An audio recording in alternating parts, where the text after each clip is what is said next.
What is up, trail goblins? You guys know what time it is. Race time, baby! Well, not quite. Today we're going to be discussing how to taper for an ultra marathon. But before I get into that, did you know that 91% of you aren't subscribed? Hit that subscribe button or no taper for you. You want to be running 100 miles a week all the way up until your race? Well, do you? Just kidding. Please subscribe. Thank you. UTMB is in 4 weeks and I am ready to race. I got some huge miles under my belt and now I'm just ready to relax and wait for race day, right?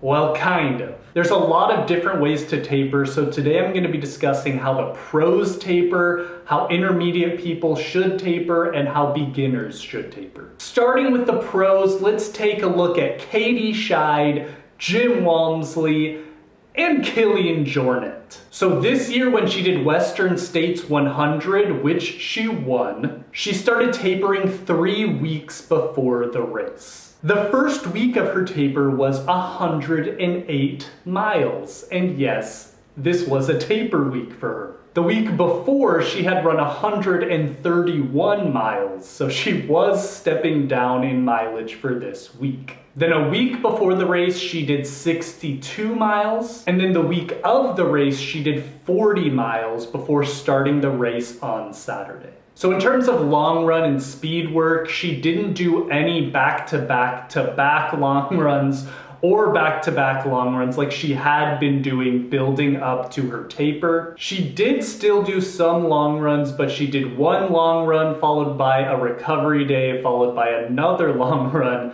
so not back-to-back long runs like she had been doing in her build up to the taper. She did do one slightly faster run 2 weeks before race week, which she did about a 7-10 minute per mile pace for 13 miles. Then 1 week before the race, she kept the mileage pretty steady, didn't do any long runs, no speed work. And then the week of the race, no long runs, no speed work. Now moving on to Jim Walmsley. So it's hard to tell with Jim what he's actually doing as a taper just because he hasn't been really uploading a lot of his runs in recent years. But in 2022, this might have been the last time that he uploaded all of his runs going into UTMB where he placed 4th. He did a huge 164 mile week.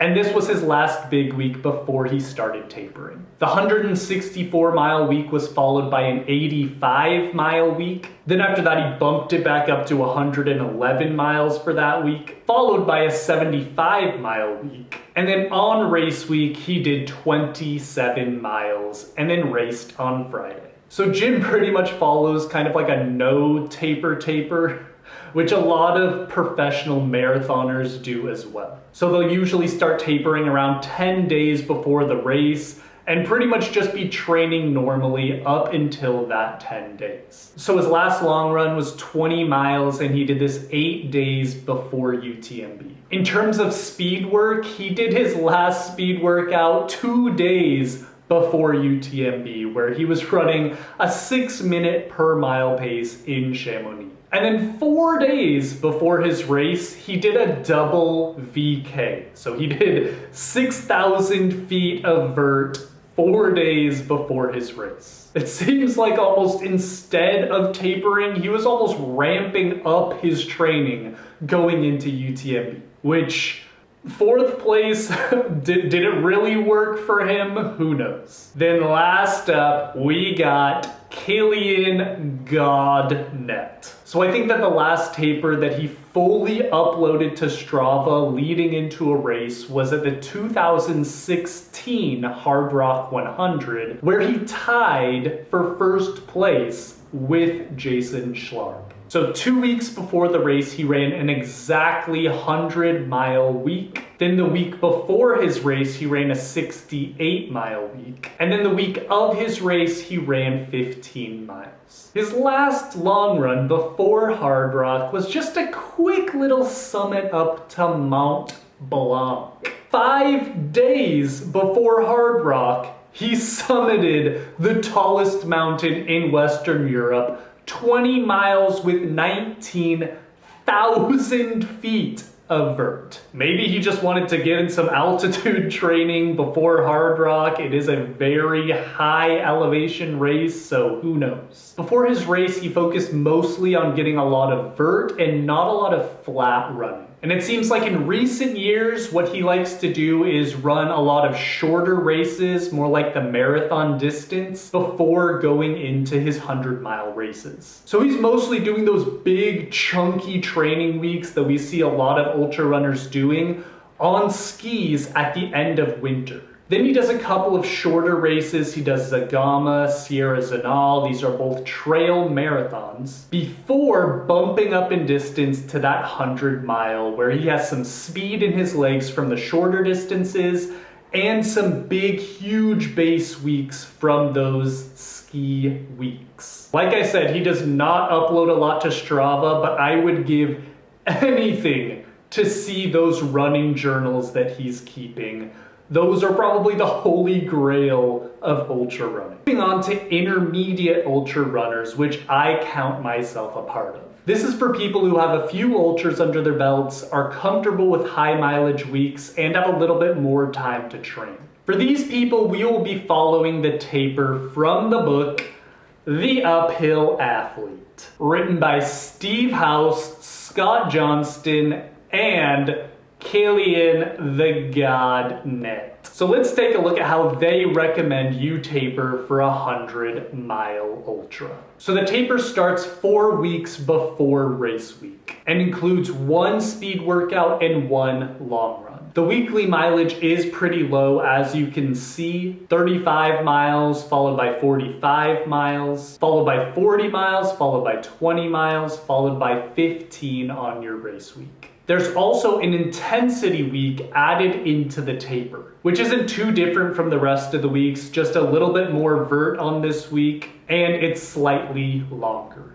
During the taper weeks, in the book, they state, tapering is a very individual preference, with some top athletes like Killian preferring not to taper for races. This is especially true if an athlete is racing often. In that case, too much tapering would result in a drop in fitness over the season. Traditionally, the load would reduce for some days or even weeks in the case of some very long races before the event, so that an athlete is fresh on the day that counts. How long and sharply you drop the training load will be learned through experience.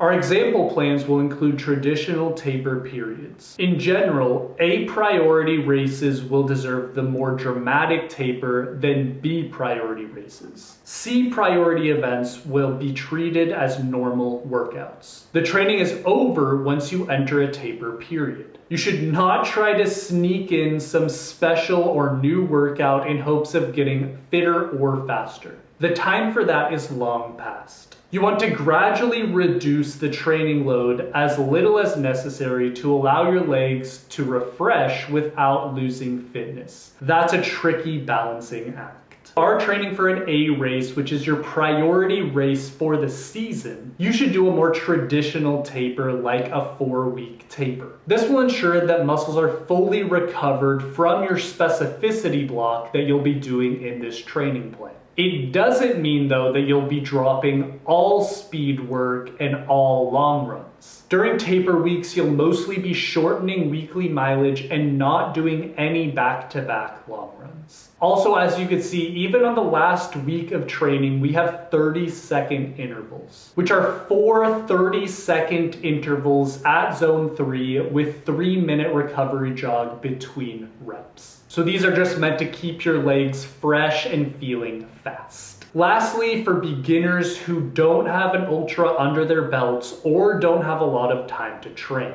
we have a 26-mile week followed by a 31-mile week, then a 30-mile week, then a 19-mile week, and then a 15-mile week on that race week. You can also trade out any of the days as needed for recovery days or for cross-training days. Just make sure to get to your race feeling as fit and recovered as possible. And make sure to put a lot into those specificity weeks in the middle of your training block and then just focusing on recovery for that last taper section. Well guys, that's all I got for you today. Let me know in the comments if you have any questions, or let me know how you taper for your ultra marathons. As always, thank you so much for watching. If you liked the video, smash that like button and subscribe now to become an official trail goblin. We are gobbling up trails and hobbling around in the woods, and we love to listen to metal music. Don't ask me, it's just programmed into our little goblin brains.